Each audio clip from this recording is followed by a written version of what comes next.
Two officers tower over a weathered black man in tattered military jacket.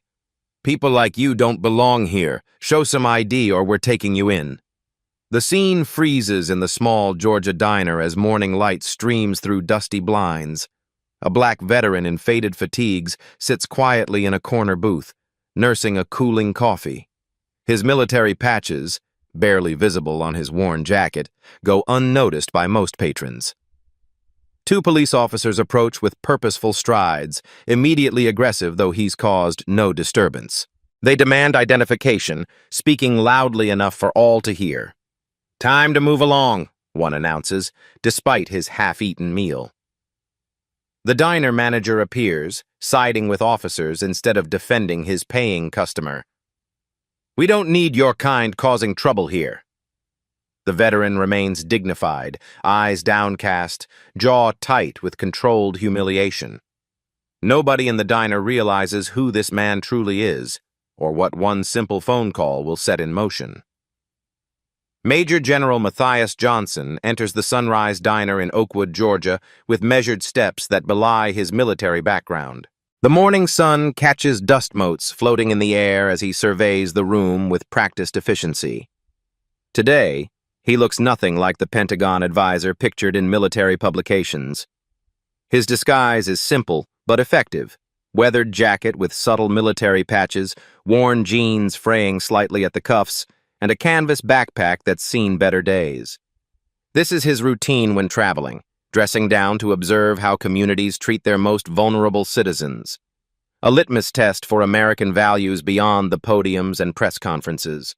Kevin Walsh, the diner manager, stiffens behind the counter. His eyes narrow as they track Matthias from the entrance to an empty booth by the window. He leans toward a young waitress with sandy blonde hair, whispering just loud enough for her to hear. "Keep an eye on that one, Ellie. Probably looking for a free meal or trouble." Ellie's smile falters. She tucks a strand of hair behind her ear, discomfort evident in the tight set of her shoulders. "He's just a customer, Kevin." Matthias notices the exchange but gives no indication. He sits with his back to the wall, an old habit from deployments overseas. Several regular patrons eye him suspiciously, conversations dropping to hushed tones. Only an elderly couple, the Hendersons, acknowledge him with respectful nods, Mr. Henderson's gaze lingering on the faded service patches. Ellie approaches with professional courtesy, though tension radiates from her posture. "Coffee to start?" "Yes, please. And the breakfast special." Matthias's voice is soft but carries the unmistakable cadence of command, however subdued. As Ellie retreats to place his order, the diner's front door swings open. Two police officers enter: Officer Daniels, tall with close-cropped hair, and Sergeant Reynolds, stockier with a perpetual frown etched into his features. They scan the room in a practiced sweep before settling at the counter. Kevin makes immediate eye contact with Officer Daniels, subtly tilting his head toward Matthias's booth. The gesture is quick but unmistakable, a signal between men accustomed to silent communication. Matthias sips his water, observing the unfolding dynamics in the reflection of the window beside him. His expression remains neutral, though his eyes miss nothing. As Matthias sips his newly delivered coffee, he catches Officer Daniels in the mirror, pointing directly at him and mouthing words to his partner. The officers approach Matthias's booth with deliberate authority in their steps. Their polished badges catch the morning light as they position themselves strategically. Officer Daniels at the edge of the table, Sergeant Reynolds slightly behind, effectively blocking the nearest exit. "Good morning, sir." Sergeant Reynolds' voice carries an unmistakable edge beneath the false courtesy. "Mind if we ask what brings you to our neighborhood today?"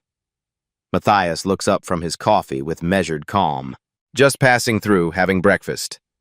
Each word is precise, respectful, but not submissive. "We haven't seen you around before," Officer Daniels interjects, hand resting casually on his belt near his holster. "How long have you been in town?" "Arrived yesterday evening." "I'm going to need to see some identification." Reynolds extends his hand, palm up, expectant. Matthias reaches slowly into his pocket and produces a worn ID. May I ask why I'm being singled out? No one else here is being checked. The question hangs in the air, unanswered. Officer Daniels takes the ID, examining it with exaggerated scrutiny.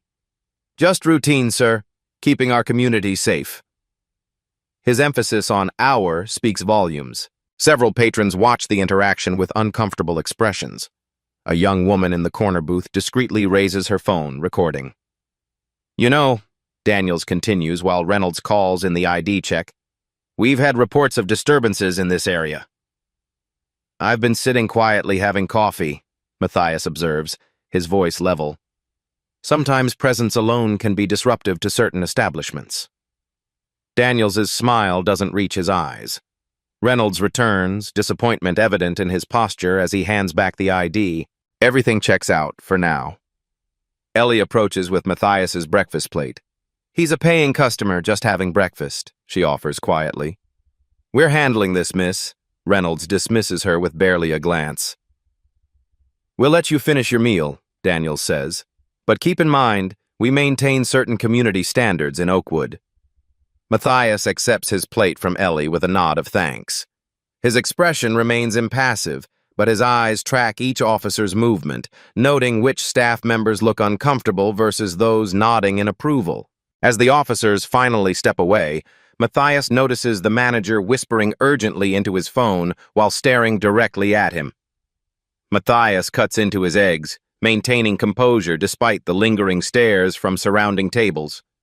The food loses its appeal under the weight of scrutiny, but he eats methodically, dignity intact in every deliberate movement. Kevin emerges from behind the counter, flanked by both officers who have apparently circled back. Their synchronized approach draws attention from every corner of the diner. The trio stops at Matthias's table, forming a wall of authority. Sir, Kevin begins, voice pitched to carry across the room, we've received several complaints about your presence here today. Matthias glances around the diner. No one meets his eyes. That's interesting, he responds evenly, since I've been sitting quietly eating my meal. Preventative measures, Officer Daniels interjects. Better safe than sorry. Kevin's chin lifts slightly. I'm going to need you to pay your bill immediately. We've had issues with dine and dash situations recently.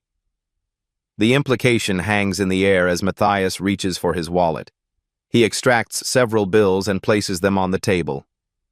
This should cover it. Kevin makes a show of inspecting each bill, holding them to the light. Just making sure. His performative suspicion draws approving nods from some patrons, uncomfortable shifting from others. While we're at it, Sergeant Reynolds adds, we'd like to check your backpack. Routine security measure. There have been reports of stolen items in the area. Matthias notes how reports and complaints materialize without specific sources. On what grounds? He asks quietly. Public safety, Daniels responds, hand again drifting toward his holster. 2 tables away, a young couple stands abruptly, leaving half-finished meals as they exit. Their discomfort is palpable. Others begin to follow suit, the atmosphere growing increasingly tense. That's a military patch on his jacket. Mr. Henderson's voice cuts through the tension as he rises from his booth, leaning on his cane.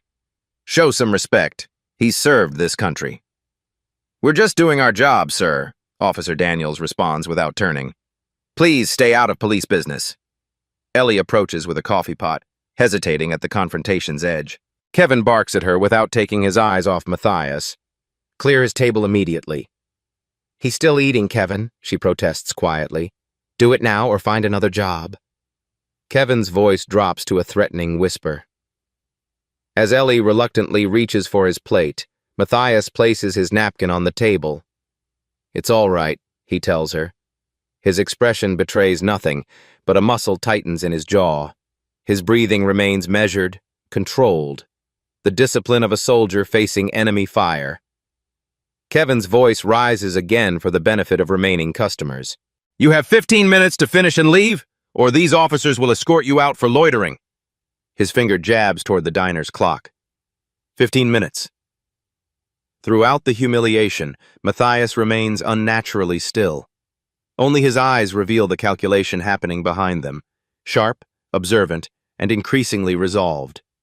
He notes each face, each reaction, each person who turns away in discomfort versus those nodding in approval. When he finally speaks, his voice is quiet but carries a weight that momentarily silences the room. 15 minutes it is. As the trio walks away, Matthias reaches into a concealed pocket of his worn jacket and removes a high-end satellite phone. The men's restroom of Sunrise Diner offers Matthias a moment of privacy. Fluorescent lights flicker overhead as he enters a stall and locks it behind him.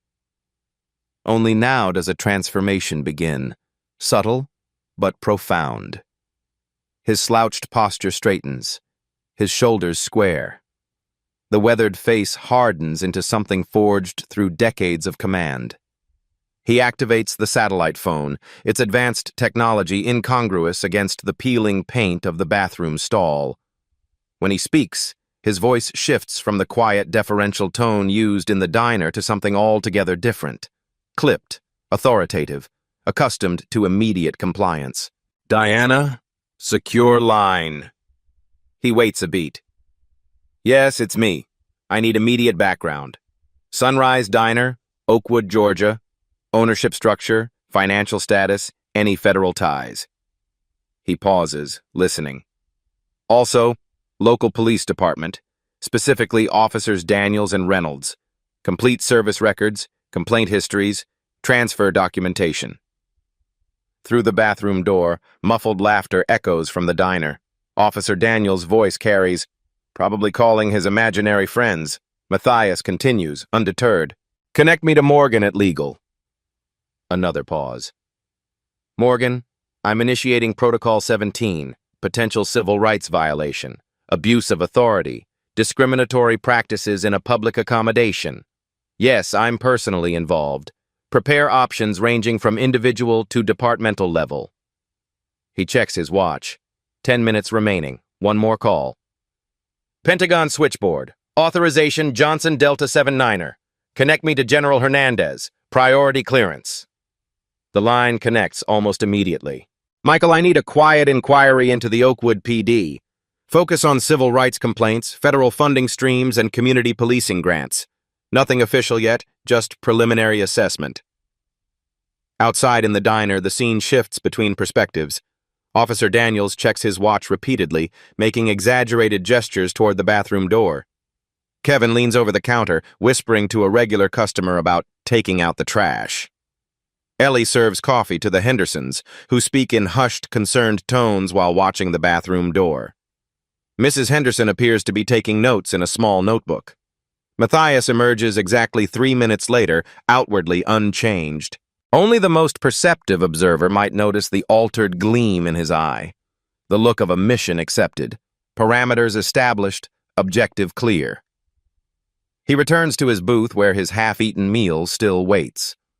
With deliberate movements, he places a $50 bill under his plate and slips his business card beneath his napkin, positioning it so only Ellie will find it when she clears the table. Then he finishes his coffee in measured sips, watching the clock above the counter. As he prepares to leave, his internal monologue crystallizes his resolve. 27 years serving my country, 3 combat tours, Purple Heart, Bronze Star. And in my own country, in uniform or out, some things never change. His hand unconsciously touches the faded service patch on his sleeve.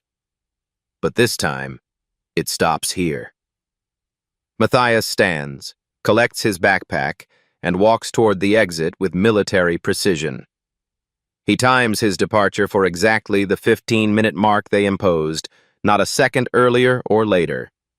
As Matthias exits, Officer Daniels smirks to his partner, "Good riddance," never noticing the government-plated car that pulls up across the street. 1 hour later, Matthias sits at a small table outside the Daily Grind coffee shop across from Sunrise Diner. His transformation is subtle but effective. Business casual attire replacing the worn clothing, hair neatly combed, posture refined yet unremarkable to casual observers. Only his eyes remain unchanged, focused and analytical as they monitor the diner's entrance.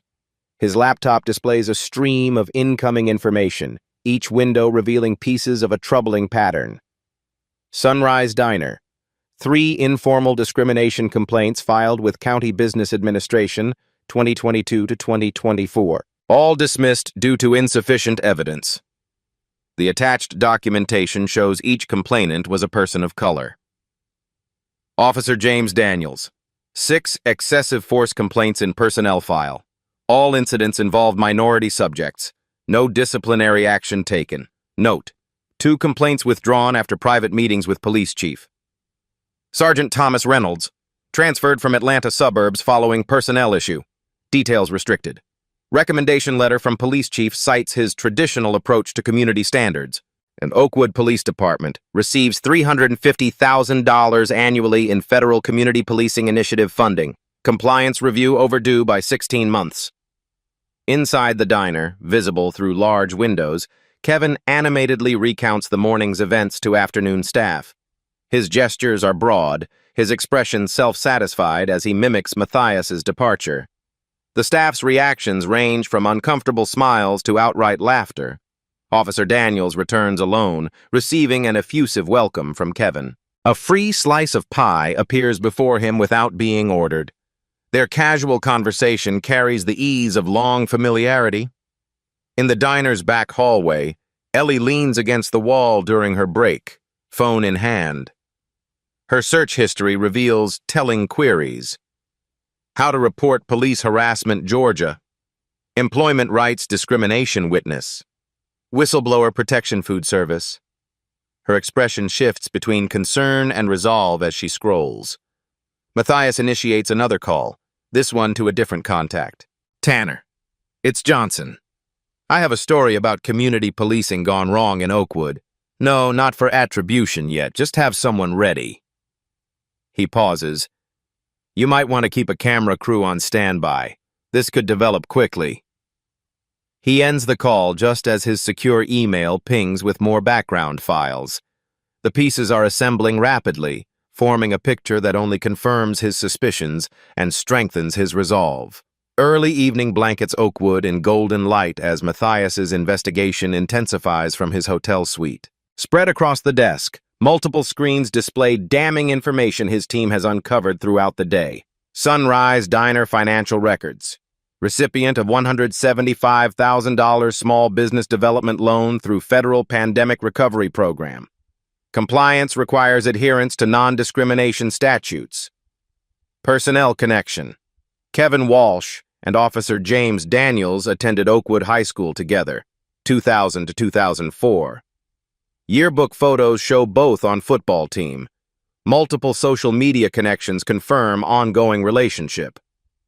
Sergeant Thomas Reynolds' social media archive, 27 posts with racially coded language identified. 6 explicit references to maintaining community standards and keeping certain elements out of Oakwood. Former employee statements. 3 previous discrimination complaints withdrawn after complainants reported unexpected police visits to their homes regarding unrelated matters. Matthias clicks through interview transcripts from 2 former employees he contacted this afternoon. Their testimonies align with disturbing precision. They had a system. Kevin would use different colored mints on the check. Green if the customer was approved, red if they should receive slower service to discourage return visits. Officer Daniels would come in off-duty and point out troublemakers, always Black or Hispanic customers. Later that week, they'd get pulled over somewhere in town. Meanwhile, across town, the Sunrise Diner's closed sign hangs on the door, but lights burn inside. Through the windows, Officer Daniels and Sergeant Reynolds sit at the counter while Kevin counts the day's receipts. Their laughter carries through the glass as Kevin mimics a homeless person's shuffle. Should have seen his face, Daniels chuckles, polishing off a slice of pie. Like he actually belonged here. That's how you keep the neighborhood nice, Reynolds adds. Set the tone early. Kevin nods enthusiastically. Exactly. You let one in, suddenly they all think it's their place too.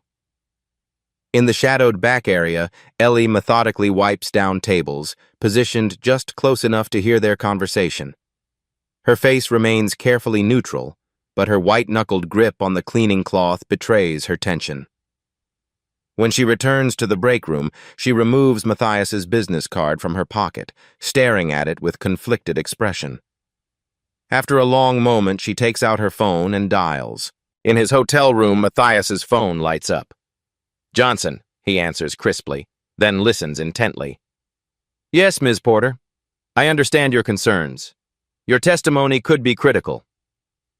He signals his team to begin recording. "Please, start from the beginning." "Sir," interrupts Matthias's assistant, entering with a tablet. "Someone just posted video of this morning's incident. It's going viral."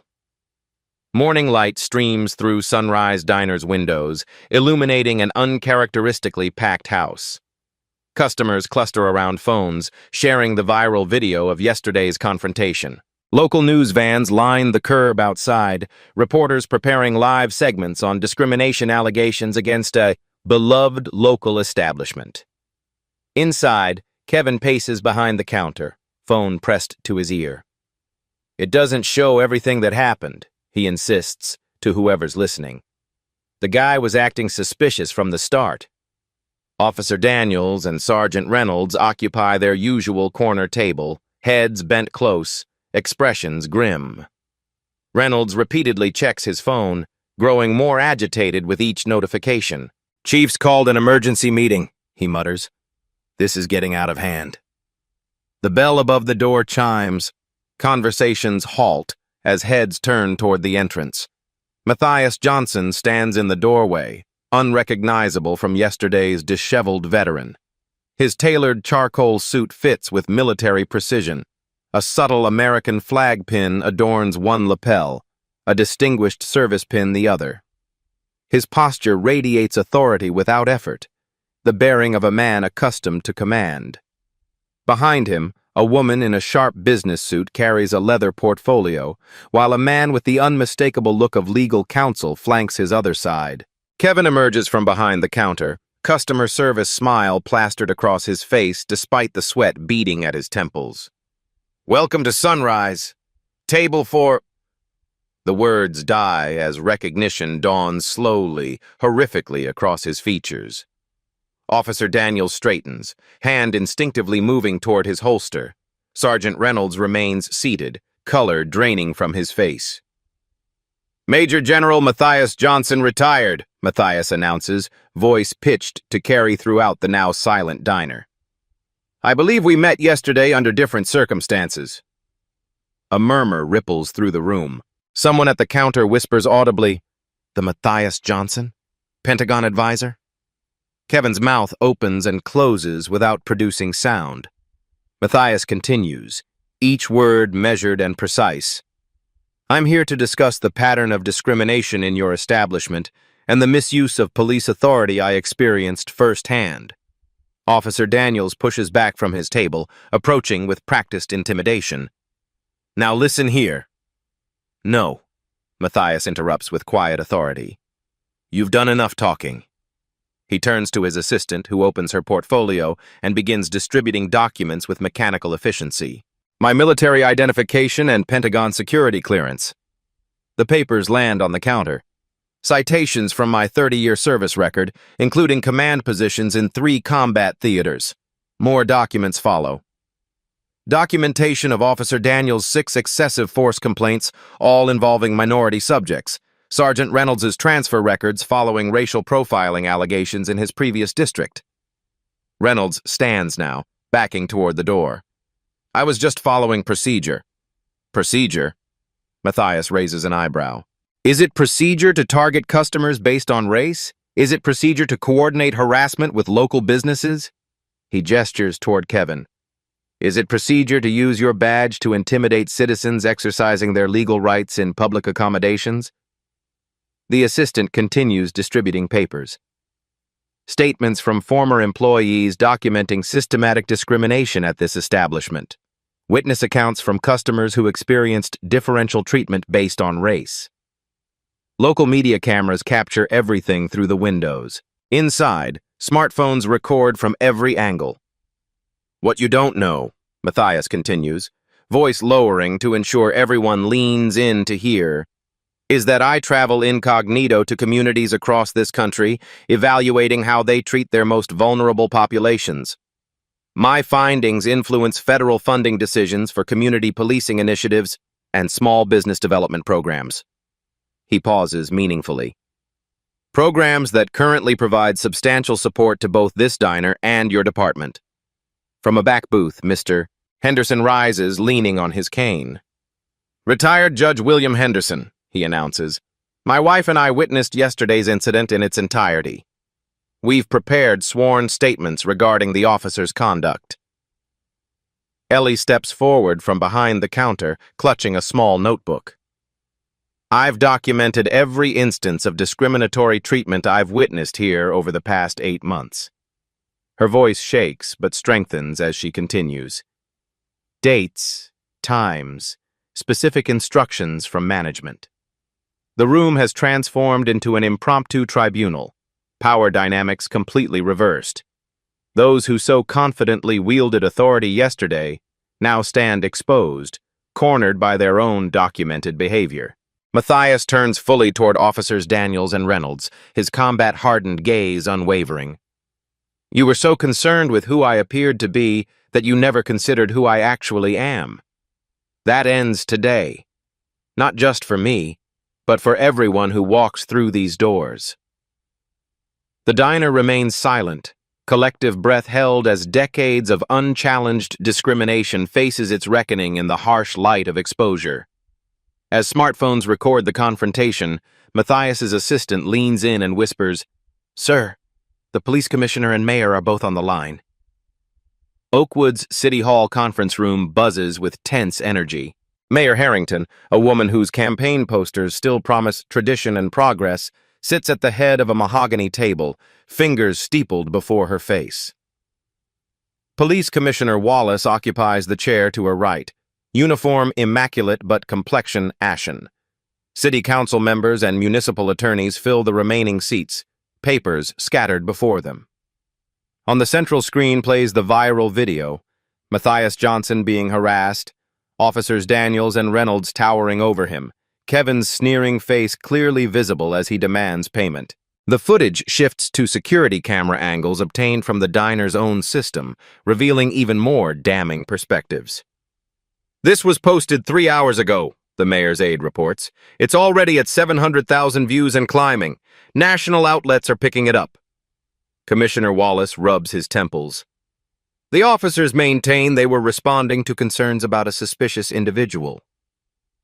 The city attorney, a woman with 20 years of litigation experience etched into her face, slides forward a stack of documents. That defense is undermined by their own body cameras, which they conveniently failed to mention captured the entire interaction. She taps a paragraph highlighted in yellow. Note Officer Daniels' comment before approaching Johnson. Let's show this one he's in the wrong part of town. Jesus Christ, mutters a council member. The attorney continues relentlessly. We've also received documentation of 6 previous excessive force complaints against Daniels, all involving minority subjects. Reynolds has 3 similar complaints since his transfer here 2 years ago. What about our liability? The mayor's question cuts to her primary concern. Substantial. The attorney responds without hesitation. The diner receives federal small business funding. Our police department accepts federal grants for community policing initiatives, $350,000 annually. Both programs have non-discrimination requirements that appear to have been systematically violated. And Johnson's connections?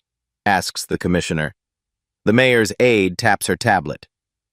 Major General Matthias Johnson sits on 2 Pentagon advisory boards that influence funding allocations. He consults with the Justice Department on civil rights enforcement. His foundation has successfully sued 17 municipalities over discriminatory practices in the past decade. Silence blankets the room as implications sink in. The mayor finally speaks. Recommendations. Immediate administrative leave for both officers pending investigation, the attorney states. Public statement acknowledging the seriousness of the allegations. Full cooperation with any outside review. Commissioner Wallace bristles. That throws my officers under the bus before what? The attorney's voice cuts like steel. Before the Justice Department opens a pattern and practice investigation of our entire department?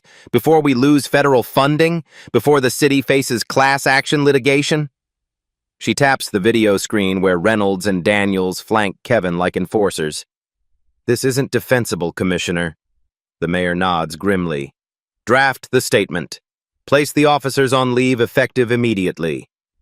Frank Morrison, CEO of Sunrise Hospitality Group, storms through the diner's back entrance, his designer suit incongruous against the industrial kitchen surroundings. His face broadcasts the fury of a man watching a 30-year family business implode in real time. Where is he? He demands of the startled kitchen staff. Kevin emerges from the office, face brightening with relief. Mr. Morrison, thank God you're here. This whole thing is being blown completely. Save it. Morrison cuts him off with a slashing gesture. Show me everything now. In the manager's office, Morrison reviews security footage, employee statements, and the growing social media firestorm. His expression darkens with each revelation. Colored mints to mark undesirable customers? Morrison's voice is dangerously quiet. Different service standards based on race? Coordinating with police to intimidate certain patrons? He slams the folder shut.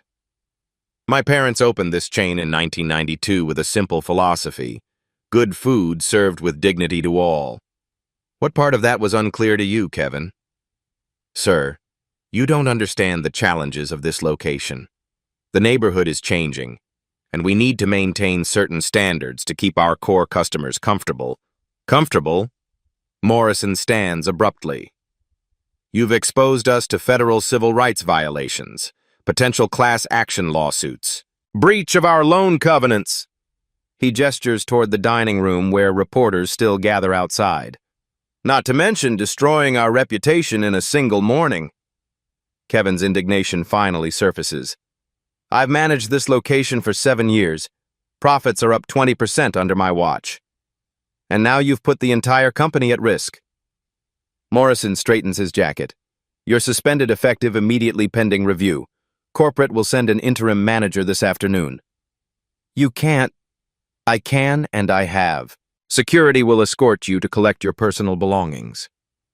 Morrison turns toward the door, then pauses. One more thing. If I hear about any retaliation against employees who've come forward, especially Ms. Porter, you'll face more than termination. We're live outside Sunrise Diner where allegations of systematic discrimination have rocked this small community. The reporter gestures behind her where protesters now gather with hastily made signs. The incident involving retired Major General Matthias Johnson has sparked national attention after security footage revealed what appears to be coordinated harassment between local police and diner management. The segment cuts to an interview with the Hendersons, their dignified presence lending gravity to their testimony. We've witnessed subtle discrimination at that establishment for months, Mrs. Henderson explains. Different wait times, different service quality depending on who walked through the door. As a retired judge, Mr. Henderson adds, I recognize abuse of authority when I see it.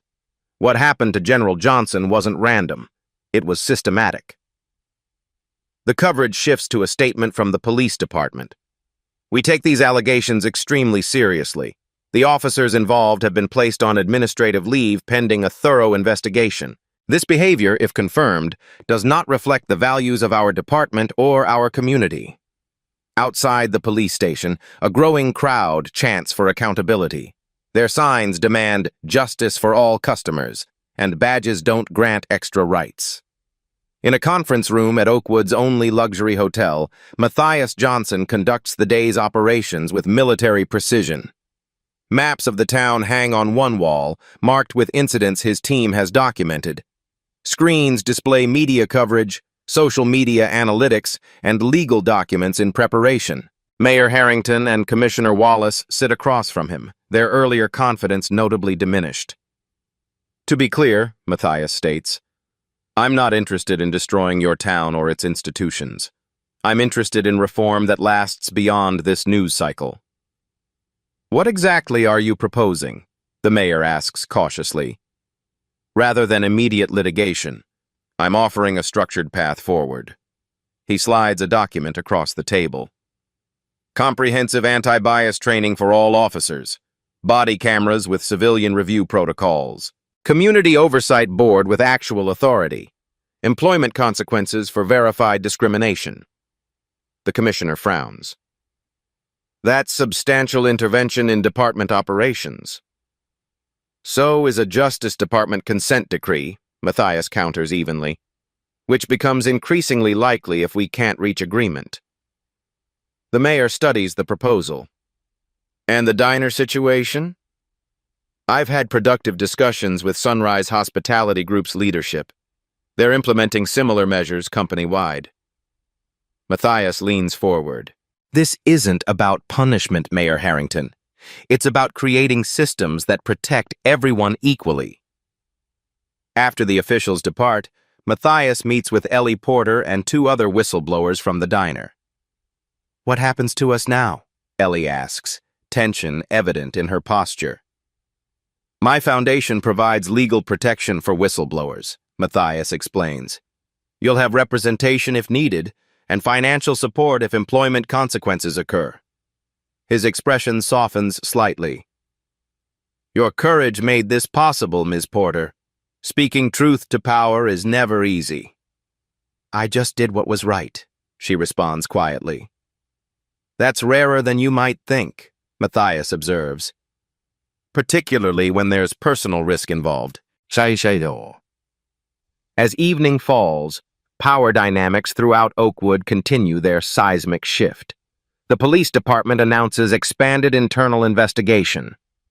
Sunrise Hospitality Group issues a public apology alongside a commitment to anti-discrimination training and policy review across all locations. Local residents gather at a community center to share similar experiences, many speaking out for the first time. The patterns emerge clearly. Discriminatory treatment that went unchallenged because victims lacked Matthias's power and connections. In his hotel room, Matthias reviews the day's developments with his team. This is just the beginning, he reminds them. Real change happens in the follow-through, not the initial confrontation. His assistant nods in agreement. Systemic problems require systemic solutions. And constant vigilance, Matthias adds, studying the map of documented incidents. Because old habits resurface when attention fades.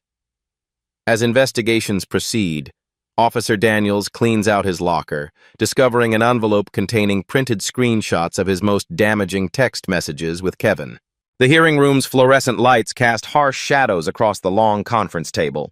On one side sit Officer James Daniels and Sergeant Thomas Reynolds, no longer in uniform, but dressed in civilian attire that somehow makes them appear smaller.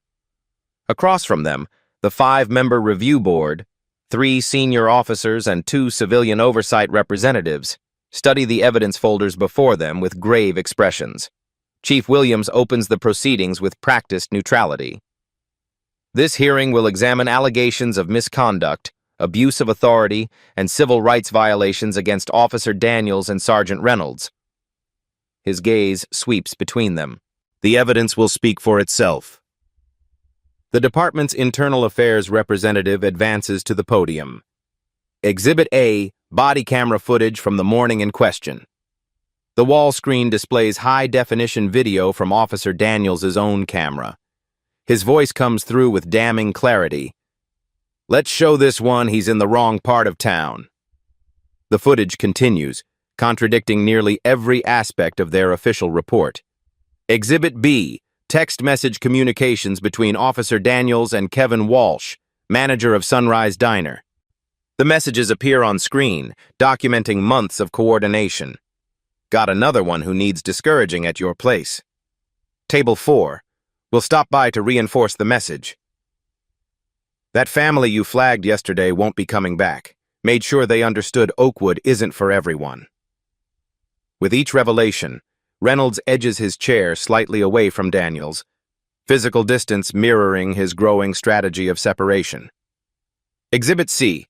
Pattern of similar incidents documented through civilian complaints and officer reports. The timeline displays 12 incidents over 18 months, all following the same playbook, all targeting minority patrons at local businesses. Reynolds clears his throat. If I may speak, Chief. At Williams's nod, he continues. I was following Officer Daniels' lead in most of these incidents. He assured me these were legitimate concerns from business owners. Daniels' head snaps toward his partner. You knew exactly what we were doing. I believed we were responding to business complaints, Reynolds insists, eyes fixed on the review board. Daniels here had these arrangements with several owners. He said it was part of community maintenance. His words. That's bullshit, Tom. Daniels' composure fractures. You were right there making the same jokes, getting the same free meals. The civilian oversight representative leans forward. Sergeant Reynolds, are you suggesting Officer Daniels orchestrated these incidents without departmental authorization? Yes, ma'am. I failed in my responsibility by not reporting it, but these weren't official operations. Daniels' face flushes crimson. Everyone knows certain neighborhoods need extra attention. We keep standards high so this town doesn't turn into South Atlanta. The chief himself said, Officer Daniels, Chief Williams interrupts sharply. You're only making your situation worse. But Daniels has passed the point of strategic restraint. We're the thin blue line between decent folks and the element that wants to take over. Someone has to maintain standards. And if that makes me the bad guy now, so be it. His outburst hangs in the air, confirming every allegation against him more effectively than any evidence could. The verdict comes swiftly. Officer Daniels, immediate termination with recommendation for criminal investigation. Sergeant Reynolds, suspension without pay pending further review of his involvement in each documented incident. Across town, Kevin Walsh faces his own tribunal. The Sunrise Hospitality Group's boardroom feels cavernous, executives in tailored suits positioned around a polished table like jurors at his professional execution. Frank Morrison stands at the head of the table. Our investigation confirms systematic discrimination under your management. Different service standards based on customers' race. Coordination with local police to harass certain patrons. Retaliation against employees who questioned these practices. The company's legal counsel slides forward a thick folder. The evidence exposes us to significant liability. Multiple civil rights violations. Potential class action from affected customers. Federal loan covenant violations. Kevin's earlier bluster has evaporated, replaced by desperate self-preservation. I was maintaining the customer environment that kept our regulars comfortable. Business was up 20%. At what cost? Morrison asks quietly. Our reputation? Our legal standing? Our basic decency as a business? The legal counsel places 2 documents before Kevin. Your options are straightforward. Resignation effective immediately, or termination with cause including full documentation of your discriminatory practices provided to future employers who inquire. Kevin stares at the papers, reality finally penetrating his defenses. With trembling hand, he signs the resignation. As he clears out his office, he mutters toward Ellie, who watches from a careful distance. Hope you're happy now. You and that homeless guy ruined everything. As Kevin empties his desk, he discovers a notice that Matthias Johnson's foundation has just purchased a controlling interest in the diner chain. 3 months after the confrontation at Sunrise Diner, Oakwood shows subtle but meaningful signs of transformation. The spring sunshine illuminates new signage where Sunrise Diner once stood. Now Community Table welcomes patrons with a refreshed exterior and mission statement posted prominently. Good food, equal service, everyone welcome. Inside Oakwood Police Department headquarters, the Community Oversight Board conducts its bi-weekly meeting. The conference room, previously reserved exclusively for tactical planning, now hosts a diverse group of citizens seated alongside police leadership. Mr. Henderson, the retired judge, chairs the proceedings with measured authority. The body camera compliance report shows 97% activation rate during civilian interactions, notes a community representative reviewing the statistics. That's up from 62% before implementation. Chief Williams nods. The accountability metrics are changing departmental culture. Officers understand these aren't optional protocols. On the training room walls, new certification requirements are prominently displayed. Anti-bias training, annual requirement, and community policing standards, quarterly review. A Justice Department observer makes notes as a trainer leads officers through scenario exercises, focusing on equal treatment across racial and socioeconomic lines. The federal presence is both watchdog and incentive. Continued funding now explicitly tied to measurable improvements in equitable policing. Remember, the trainer emphasizes, authority exercised without respect undermines community trust. And without trust, effective policing becomes impossible. Inside community table, the transformation extends beyond the name. Ellie Porter, now wearing an assistant manager badge, conducts orientation for new staff members. Her confidence has grown with her responsibilities. Our service standards are consistent for every customer, she explains to the trainees. We measure wait times, order accuracy, and staff attentiveness across all demographics to ensure equality. The restaurant's walls now feature a diverse array of local photographs. A prominent Veterans Honor Wall displays military service members from various backgrounds and eras. Near the register, a QR code invites customers to provide anonymous feedback about their experience. In the kitchen, Frank Morrison observes operations alongside the new manager. The anonymous feedback system has been implemented across all 43 locations, he confirms.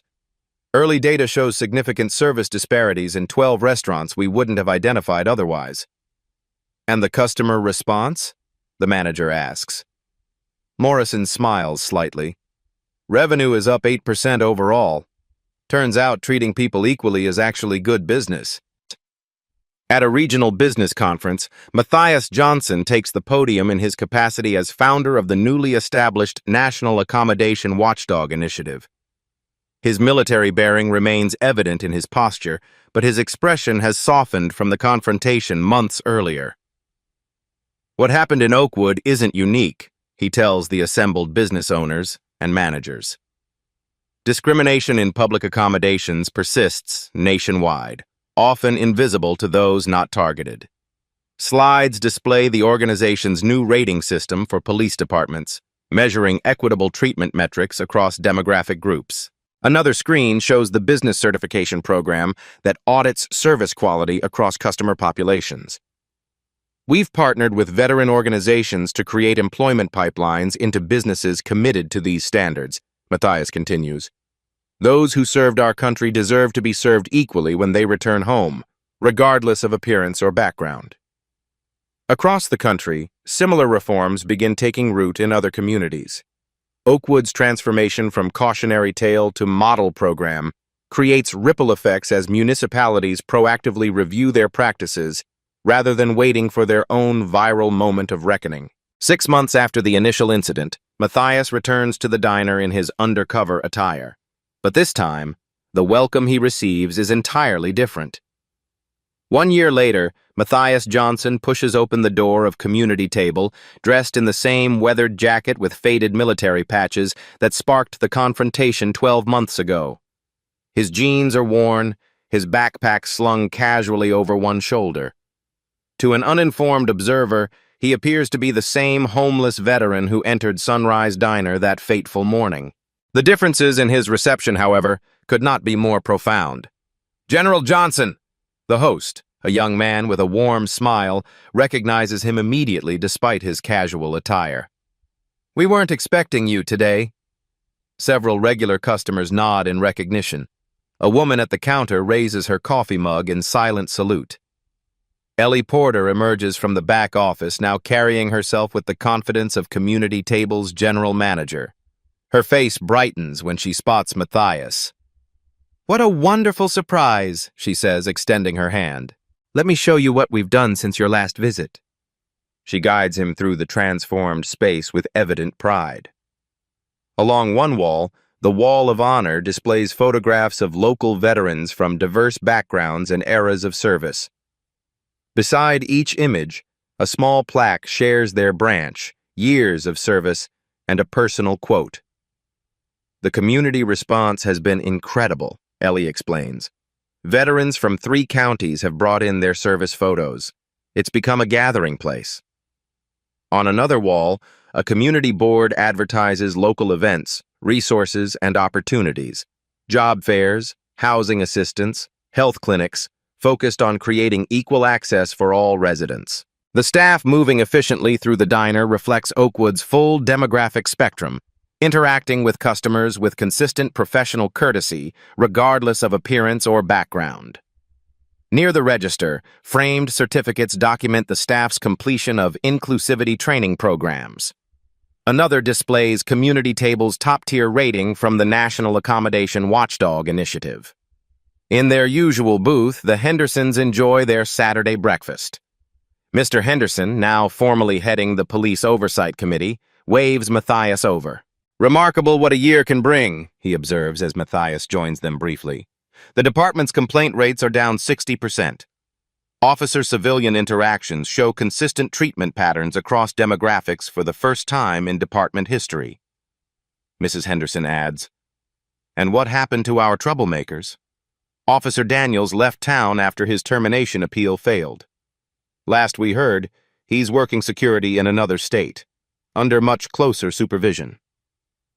"Sergeant Reynolds?" Matthias inquires. "Completed the required sensitivity training. Works desk duty now. His incident reports show a man actually trying to change his perspective," Mr. Henderson replies with measured approval. "And Kevin?" "Found work managing a restaurant in the next county over. The ownership there requires him to complete quarterly anti-bias training as a condition of employment." Mrs. Henderson's expression combines satisfaction with ongoing vigilance. Some lessons come harder than others. Come, met. As Matthias takes the seat at the counter, he notices a young black man in a crisp button-down shirt with the telltale high and tight haircut of recent military service. They exchange the subtle nod of recognition that connects veterans across generations. "Afghanistan?" Matthias asks quietly. "Yes, sir. 2 tours. Army Rangers." The young man extends his hand. "Marcus Taylor." They talk quietly about service, transition to civilian life, and the changes in Oakwood over the past year. When Marcus mentions his police academy application, Matthias's interest deepens. "We need officers who understand different perspectives," Marcus explains. "Who better than someone who's served alongside people from every background and seen the cost of prejudice firsthand?" As their conversation concludes, Matthias surveys the transformed space, not just the physical changes, but the atmospheric ones. The tension that once permeated the diner has been replaced by something healthier, more inclusive.